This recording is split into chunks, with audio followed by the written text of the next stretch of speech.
Hello, everyone. This is Andreas, Pop Culture Guy. Today is the latest pop culture retrospective slash review. It's on X-Men Days of Future Past, directed by Bryan Singer, starring James McAvoy, Michael Fassbender, Hugh Jackman, Jennifer Lawrence, Ian McKellen, Patrick Stewart, Evan Peters, and Halle Berry, and a whole bunch of other casts.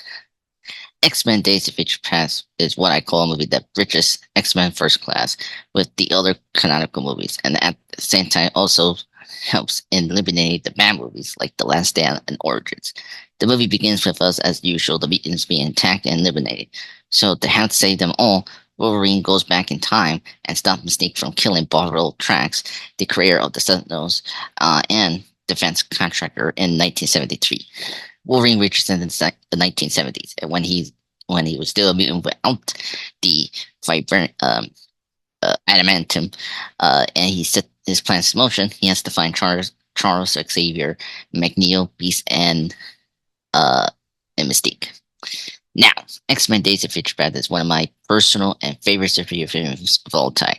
And I gotta say, it did not disappoint. I was hugely excited for the film because the cast was such good, one particularly back in the old days, and then, of course, First Class as well.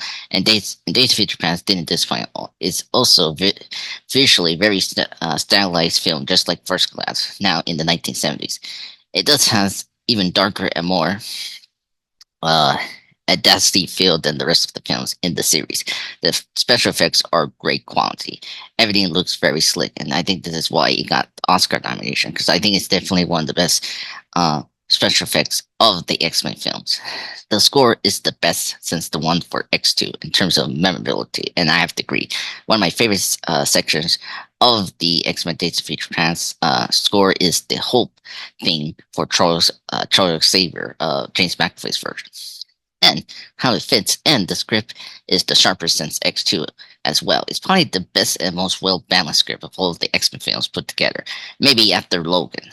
There's a bit of humor that is, I say, subtle, subtly and subtle, and generally fun, not even overly broad or overkill, which is good, like most Marvel movies of today.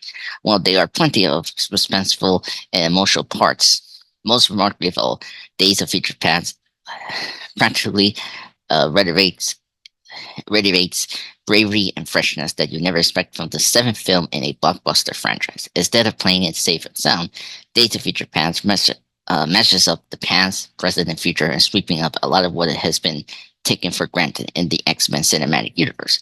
And, well, and chucking it out of the purview window, the ending of this film truly opens up the intriguing platform of narrative possibility that stretch in any and all directions on the strength of his outing. That's something to be anticipated rather than fear. Now, that's maybe more true for the spin-offs than really the main continuity of the X-Men, which I will not get into. But that's to say, I think this should have been the true ending for the X-Men uh, films, like Endgame. But anyway, other positive things that we need to bring up is also the action sequences. Really thrill, especially the battle between the past and future. X-Men trying to stop the annihilation of the Sentinels while the drama resonates. Great also was the quietly powerful tete-a-tete between the two Xaviers. One of my favorite moments, having the older Xavier trying to convince the young Xavier not giving up hope and still believe on hope of the humanity and mutants equality, one day being together as one. There is a fair bit going on, and there are a lot of characters, but the solid pacing, chemistry between the characters and actors, and how well everything balanced in the writing makes the story thrilling, yet with plenty of space to allow you to feel the emotion, which is good. And for the amount of characters there are here, vast majority of the characters have real personality and soul. Plus, they're treated with respect, which is not always guaranteeing in these big blockbuster movies, especially comic books. The cans are spot on. I mean, come on. Hugh Jackman is great. He's grisly and charismatic while bringing this subdued quality he brought to the Wolverine. And surprisingly, I know a lot of people don't like her, but I do. Jennifer Lawrence is fantastic in this film. She's surprisingly good as Mystique in this film. And the transformation sequence are as eye-popping as they were in X2 as well. James McAvoy gives one of his better performances here. He really, I mean, this is pretty much Xavier's movie. Just like First Class was Magneto, Days of Future Past is a Xavier story, and McAvoy brings everything to his all his performance. A down the luck Xavier who lost everything, and this film is about him getting up and believe once again of his dream of inequality between the humans and mutants. And then running up the cast is Michael Fassbender as Magneto, the younger version. He's savvy and calculating. He's really great in this film, and he serves as a definitely protagonist slash antagonist towards our younger cast in the past. As the older versions of Professor X and Magneto, Patrick Stewart and Ian McKellen make a welcome return. Stewart is cool. McKellen is menacing, yet with a sympathetic quality. Magneto is much more than a one-dimensional villain in these films. He's very complex. And then, lastly, we need to mention Evan Pierce as Christopher. Evan Pierce is excellent too as Christopher. Or excellent overall in the film. He's amazing. Just like Alan Cummings' Nightcrawler almost stole the show in X2, Pierce Christopher almost did here. Well, really topped it. I mean, the Nightcrawler attack of White House scene in the beginning of X2 is still fantastic, but I think the kitchen scene of Quicksilver's time in the bottle is fantastic and one of the best scenes in this film.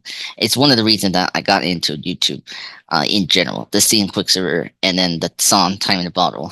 I made that into a small video just in general with the character Quicksilver and became one of my biggest hits and uh, one of my first big hits in YouTube and made me continue on doing this YouTube career, which I will honor this film completely. It's one of the most cherished moments that I love about this film is the Quicksilver thing. Oh, and I'm very happy that the last 10 years I am still continuing doing YouTube. So thank you, Evan Pierce, Quicksilver, and this film, X-Men Days of Future Past. And then wrapping up the cast is Nicholas Hoult as Beast. He's really great in this film. I mean, he's not classic grammar for me. He was a touch better in X-Men 3, despite that film was really bad. But I think grammar was felt more like Beast, where Holt is a very different version of Beast. But what are you gonna do? Now, Halle Berry, I did brought up one. She gives probably her best performance of the series so far in this character of Storm in this film. You know, it's a very minor role for Storm, but she does everything that makes a lot of sense. And her performance here was subdued, and she was fighting for something in the future, which is good. Now, final thoughts. As a pencil fan, Days of Future Past is the best film to have graced the Marvel film franchise, and that's something I have to agree. And one of the greatest superhero films of all time. A visually stunning and exhilarating flick that combines the best elements of the series to create a fantastic and entertaining film. And that, for I have to say, I recommend all of you to watch Days of Future Past. Happy 10th anniversary, X-Men Days of Future Past. I can't believe it, 10 years. So thank you everyone for listening to this spectacular 10th anniversary review of X-Men Days of Future Past, retrospective / review. I will come back again to do more in the nearest future. Thank you so much, and ciao. Bye-bye.